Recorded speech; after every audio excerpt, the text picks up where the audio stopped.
மே 13ஆம் தேதி முதல் உஷாராக இருங்க மக்களே. எதனால நம்ம அந்த தேதி முதல் கவனமாக இருங்க அப்படின்னு சொல்றோம் அப்படின்னா, மழை வாய்ப்புகள் அங்கருந்து தான் நமக்கு அதிகமா இருக்க போகுது. மே 13ஆம் தேதியிலிருந்து கொஞ்சம் கொஞ்சமா நமக்கு மழையினுடைய தீவிரம் மறுபடியும் எல்லா மாவட்டத்திலயும் பொழிந்து தள்ள போகுது. ஏன்னா இப்பவே வந்து பகுதியா சில மாவட்டத்துல மழை பதிவாகிட்டு தான் இருக்கு. ஒரு நாளைக்கு 6 முதல் 8 மாவட்டங்கள்ல மழை பெய்யாம கிடையாது. எல்லாமே நம்ம மாலை நேரங்கள்லயே மழை எதிர்பார்த்தா எப்படிங்க? சில மாவட்டத்தில் இரவு நேரங்கள், சில மாவட்டத்தில் நள்ளிரவு நேரங்களிலும் பரவலாக மழை பெய்து வருகிறத நம்ம பார்க்கிறோம். ஆனா மே 13, 14ஆம் தேதியிலிருந்து மீண்டுமாக நமக்கு நிறைய இடங்கள்ல நமக்கு மழை பொழிவுகள் அப்படிங்கிறது அதிகரிக்க போகுது. அது எந்தெந்த பகுதியில இருக்கும், எங்கெல்லாம் நம்ம மழைக்கான வாய்ப்புகள், சூறாவளி காற்றுக்கான வாய்ப்புகள் இருக்கும் அப்படிங்கிறதையும் கண்டிப்பா நம்ம சொல்றோம். நீங்க மறக்காம ஒரு லைக் பண்ணுங்க. யார் யாரெல்லாம் இன்னும் சப்ஸ்கிரைப் பண்ணாமலே இருக்கீங்களோ சீக்கிரமா சப்ஸ்கிரைப் பண்ணிட்டு வாங்க. தொடர்ந்து நம்ம நண்பர்கள், உறவினர்கள் தெரியப்படுத்த ஷேர் பண்ணுங்க. அவங்களும் பார்த்து பயன்பெற்றுக் கொள்ளட்டும்.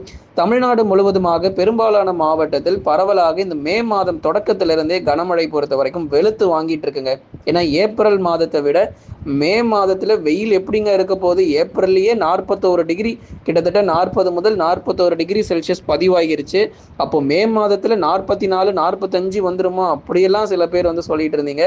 ஆனா நம்ம சரியா சொல்லிக்கிட்டே இருந்தோம். அப்படியெல்லாம் போகாதுங்க. நமக்கு வெப்பநிலை பொறுத்த வரைக்கும் சரியாக 41 டிகிரி செல்சியஸ்ல இருந்து 43 டிகிரி செல்சியஸ்குள்ளாக இந்த மே மாதத்துல இருக்கும். ஆனா அதே பட்சத்துல நமக்கு மழை பொழிவும் ரொம்ப தீவிரமா இருக்க போகுது. வெயிலுடைய தாக்கம் பொறுத்த வரைக்கும் மே இறுதியிலும் இருக்கும். அதே மாதிரி ஜூன் மாதங்களிலும் தொடர்ந்து நமக்கு வெப்பம் பொறுத்த வரைக்கும் தமிழ்நாட்டில் பதிவாக தான் இருக்க போகிறது. அதனால பகல் நேரங்களில் சில மாவட்டத்தில் வரக்கூடிய வெயிலை பார்த்தோ அல்லது காலை நேரங்களில் மழை இல்லாமல் ஒரு வறண்ட வானிலையை பார்த்தோ தயவு செய்து ஏமாந்து போயிடாதீங்க. ஏன்னா இந்த மே 13லிருந்து 20 வரைக்கும் செம்ம மழை காத்திருக்கு. அதில் உள் மாவட்டங்கள், தென் மாவட்டங்கள் மற்றும் மேற்கு தொடர்ச்சின்னு பல மாவட்டங்கள் இதில் அடங்கி இருக்கிறது. அடுத்து வரும் நாட்களிலும் பலத்த மழை பொழிவுகள் நிறைய இடங்களில் எதிர்பார்க்க முடியும். தமிழ்நாடு முழுவதும் பல்வேறு மாவட்டத்தில் மீண்டும் உறுதியாகவே கனமழையானது அதிகரிக்கக்கூடும். சில நேரங்களில் மழை ஓய்வு கொடுத்தது போல காணப்பட்டாலும் மீண்டும் தொடங்குவதற்கான வாய்ப்பு இருக்கு. ஏன்னா நிறைய பேர் வந்து பகல் நேரங்கள், மாலை நேரத்தில் கூட சில இடங்களில் மழை வர்றது கிடையாது. 5 மணி 6 மணி ஆகியும் பெருசா மழை இல்லை. ஆனா திடீர்னு பார்த்தா இரவு 9 மணி 10 மணிக்கு திடீரென மேகக்கூட்டங்கள் சூழ்ந்து நிறைய இடங்கள்ல மழை பொழிவு வருகிறத நம்ம பார்க்கிறோம். இந்த மழையானது அடுத்து வரக்கூடிய மே 13லிருந்து 20 வரைக்குமே கூட நீடிப்பதற்கான வாய்ப்பு உள்ளது. அதனால அதிகபட்சமாக எந்தெந்த மாவட்டங்கள் அதிக மழை கிடைக்கும் அப்படிங்கிறத பார்க்கலாம். முதற்கட்டமாக வட தமிழக உள் மாவட்டங்கள் சற்று அதிக மழை கிடைப்பதற்கான வாய்ப்பு இருக்கு. அடுத்து வரக்கூடிய வாரங்களிலும் அடுத்து வரக்கூடிய நாட்களிலும் சரி, உள் மாவட்டங்கள் வேலூர், திருப்பத்தூர், ராணிப்பேட்டை, திருவண்ணாமலை, சேலம், நாமக்கல், கரூர், திருப்பூர், ஈரோடு, கிருஷ்ணகிரி மற்றும் தருமபுரியில் பரவலாக நமக்கு மழை தீவிரமடைய வாய்ப்பு. அதனால இப்போ அடுத்து ஒரு 2-3 நாட்களுக்கு மட்டும் நமக்கு மழையினுடைய தீவிரம் வந்து பகுதியாக தான் இருக்கும். அதுக்கப்புறம் நமக்கு நிறைய இடங்கள்ல மழை பெய்ய ஆரம்பிச்சிடும். ஏன்னா தமிழ்நாட்டில் இருக்கக்கூடிய கிட்டத்தட்ட 80% வரைக்கும் மழை வாய்ப்புகள் அதிகரிக்க போகுது. அதுதான் உண்மை. மே 12ஆம் தேதி வரைக்கும் பெருசா மழை எதுவும் தீவிரம் ஆகாத மாதிரி தான் தெரியும். என்னப்பா மழைன்னு சொல்லிக்கிட்டே இருந்தீங்க ஆனால் ஒரு மழையும் காணோம் அப்படின்னு சொல்லிட்டு மே 12ஆம் தேதி வரைக்கும் அப்படிதான் இருக்கும். 13, 14லேருந்து அப்படியே கொஞ்சம் கொஞ்சமாக நிறைய மாவட்டத்தில் மழை பெய்ய ஆரம்பிச்சிடும். அதனால எந்த தேதி சொல்கிறோம் அப்படிங்கிறத முதல்ல கவனமாக கவனிச்சுக்கோங்க. அதுக்கடுத்து நீங்கள் மழை எதிர்பாருங்க. முதற்கட்டமாக உள் மாவட்டத்தில் கனமழையினுடைய தீவிரம் கண்டிப்பாக அதிகரிக்கும். அதில் எந்த மாற்று கருத்தும் இல்லை. வேலூரில் ஆரம்பித்து சேலம் வரைக்கும் இருக்கக்கூடிய எல்லா உள் மாவட்ட பகுதிகளுக்கும் இந்த மழை வாய்ப்புகள் தீவிரமடையும். அதனால பகல் நேரங்களில் இப்போ வெயில் கொஞ்சம் அதிகமாக வர மாதிரி இருக்கு அல்லது மழையே இல்லாத மாதிரி இருக்கு அப்படிங்கிற எல்லா சூழ்நிலையும் நமக்கு வந்து மாறக்கூடும். அடுத்ததான் நமக்கு வந்து மேற்கு தொடர்ச்சி மலையொட்டிய மாவட்டங்கள் நீலகிரி, கோயம்புத்தூர், தேனி மற்றும் தென்காசியில பல பகுதிகளில் இந்த மாதத்தில் கனமழையும் அடுத்த மாதத்தில் மிக கனமழை முதல் அதி கனமழையும் பதிவாகிறதுக்கான வாய்ப்பு உள்ளது. ஜூன் மாதத்துல நம்ம வந்து ரொம்ப எச்சரிக்கையா இருக்கணும். நீலகிரி போன்ற மாவட்டங்கள் கொஞ்சம் எச்சரிக்கையா இருக்கணும் ஜூன் மற்றும் ஜூலைல. அதே மாதிரி கோயம்புத்தூர், தேனி மற்றும் தென்காசி மாவட்டங்கள், கன்னியாகுமரி மாவட்டத்திலும் அடுத்து வரும் 2 மாதங்கள் கொஞ்சம் கவனமாக இருக்கணும். அதுக்கப்புறம் ஆகஸ்ட் மற்றும் செப்டம்பர்லேருந்து படிப்படியாக நமக்கு மழை சற்று இயல்பாகிறோம். இந்த ஜூன் மற்றும் ஜூலையில் தான் நமக்கு அதிக மழை பொழிவுகள் மேற்கு தொடர்ச்சியில் இருக்கக்கூடிய நீலகிரி, கோயம்புத்தூர், தேனி மற்றும் தென்காசியில் ரொம்ப தீவிரமாக இருக்கும். இந்த மாதம் பொறுத்த வரைக்கும் கனமழையாகவே தொடர வாய்ப்பு. அதனால் இந்த வாரம் கொஞ்சம் குற்றாலம் போன்ற அருவிகள் நல்லா இருக்கும். ஒரு மே 13, 14ஆம் தேதி வரைக்கும் குற்றாலம் போன்ற அருவிகளில் ஒரு சீரான ஒரு நீர் வரத்து அப்படிங்கிறது இருக்கும். அதுக்கப்புறம் மே 15, 16ஆம் தேதிலாம் கொஞ்சம் வெள்ளப்பெருக்கு வருவதற்கான வாய்ப்பு இருக்கு. ஏன்னா மழை தீவிரம் அந்த அளவுக்கு கொஞ்சம் அதிகரிக்கிறதுனால சட்டென்று வெள்ளப்பெருக்கு ஏற்படுவதற்கான வாய்ப்புகள் நம்ம அடுத்த வாரத்துல குற்றாலம் போன்ற அருவிகளை நம்ம எதிர்பார்க்கலாம். கன்னியாகுமரி மாவட்டத்தில் வானம் ஓரளவு மேகமூட்டமா இருக்கும். பெரிதளவுல மழை இப்போதைக்கு இருக்காது.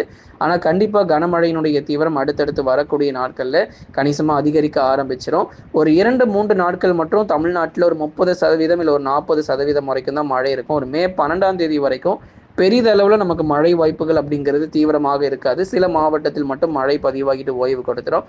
மே 12ஆம் தேதிக்கு அப்புறம் வரக்கூடிய ஒவ்வொரு நாட்களும் பல்வேறு பகுதிகளில் காற்றுடன் கூடிய கனமழையும் இடி மின்னலுடன் கூடிய கனமழையும் எதிர்பார்க்க முடியும். அடுத்ததாக தென் மாவட்ட பகுதிகளுக்கும் மழை வாய்ப்புகள் அதிகம்.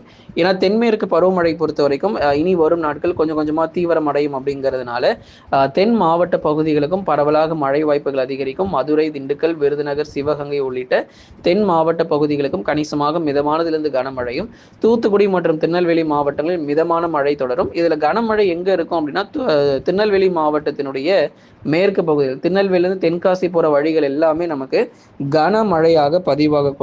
மற்ற இடங்களில் மிதமான மழை வரைக்கும் எதிர்பார்ப்புகள் அடுத்து வரக்கூடிய மே 13ஆம் தேதிக்கு அப்புறம் உண்டு. டெல்டா மாவட்டங்கள் தஞ்சை, நாகை, திருவாரூர், அரியலூர், பெரம்பலூர், திருச்சி மற்றும் புதுக்கோட்டை, மயிலாடுதுறை உள்ளிட்ட மாவட்டங்களிலும் மழை வாய்ப்புகள் அதிகரிக்கும். ஏன்னா இங்க எல்லா இடத்துலையுமே மழை இருக்கு. டெல்டா மாவட்டங்கள் பொறுத்த வரைக்கும் இங்க மட்டும்தான் மழை பெய்யும், அங்கெல்லாம் மழையே வராது அப்படிலாம் எதுவுமே சொல்ல முடியாது.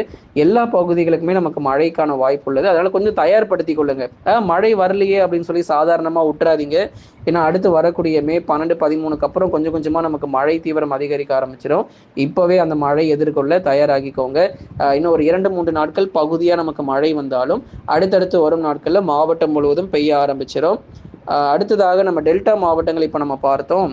குறிப்பாக தென் மற்றும் டெல்டா மாவட்டங்கள் 2 பகுதிகளுமே மிதமானதுலேருந்து கனமழை அப்படிங்கிறது உறுதியாக நமக்கு பதிவாகிறோம். கடைசியாக வட தமிழக கடலோர மாவட்டங்கள் இங்கே தாங்க விட்டு விட்டு மழை கிடைக்கும். ஒரு நாள் மழை வந்துச்சுன்னா அதுக்கப்புறம் 5 நாட்கள் 6 நாட்கள் கழிச்சு தான் இங்கே மழை வந்ததை பார்த்தோம். ஆனால் அடுத்த வாரத்திலேருந்து கொஞ்சம் விட்டு விட்டு மழை பொழிவு வந்து கொண்டே இருக்கும். மிதமான மழைக்கான வாய்ப்புகள் சென்னை, திருவள்ளூர், காஞ்சிபுரம், செங்கல்பட்டு, விழுப்புரம், கடலூர், புதுச்சேரி மற்றும் காரைக்கால், கள்ளக்குறிச்சியில் அடுத்த வாரத்திலிருந்து படிப்படியாக நமக்கு நிறைய இடத்துல மழை வருகிறது பார்க்க முடியும். ஆனால் 80% வரைக்கும் மாடரேட் ரெயின்ஃபால், அதாவது மிதமான மழைன்னு சொல்லக்கூடிய அந்த மழை பொழிவாகவே இருக்கும். ஒரு 20% மட்டும் சில இடத்தில் கனமழைக்கான வாய்ப்பு பகுதியாக எதிர்பார்க்க முடியும். மற்ற மாநிலங்களில் இன்னும் நமக்கு மழை வாய்ப்புலாம் ரொம்ப அதிகமாக இருக்குது. கேரளா, கர்நாடகா, வடக்கு ஆந்திரா மற்றும் தெலுங்கானா உள்ளிட்ட மாநிலங்களிலும் படிப்படியாக நமக்கு மழை பொழிவுகள் இனி வரும் நாட்கள் அதிகரிக்கும். பருவமழை சீக்கிரத்தில் தொடங்குறதுனால நிறைய இடங்களில் நமக்கு மழையினுடைய தீவிரம் அதிகரிக்க ஆரம்பிச்சிடும். அதனால பகல் நேர வெப்பநிலை அப்படிங்கிறது கணிசமாக சில மாவட்டங்களில் அதிகரித்து காணப்பட்டாலும் மாலை, இரவு மற்றும் நள்ளிரவு நேரங்களில் பலத்த காற்றுடன் கூடிய கனமழையும் பதிவாகும். தொடர்ந்து மற்ற மாநிலங்கள், குறிப்பாக வட மாநிலங்களில் வெயிலுடைய தாக்கம் பொறுத்த வரைக்கும் தீவிரமாகி தான் வருகிறது. குறிப்பாக வட மாநிலங்கள், இந்தியாவில் இருக்கக்கூடிய வட மாநிலங்களில் நிறைய இடங்களில் நமக்கு 41 டிகிரி செல்சியஸ்க்கு மேலாகவே சில இடங்களில் வெப்பம் பொறுத்த வரைக்கும் பதிவாகி கொண்டு தான் இருக்கிறது. இன்னும் அடுத்து வரும் நாட்களிலும் வட மாநிலங்களில் ஒரு பக்கம் வெயில் அதிகரித்தாலும் தமிழ்நாட்டில் ஒரு சீரான ஒரு வெப்பநிலை இருக்கும் என்று தான் எதிர்பார்ப்புகள் இருக்கு. அதிக வெயிலுடைய தாக்கம் கண்டிப்பாக இருக்க போறது கிடையாது.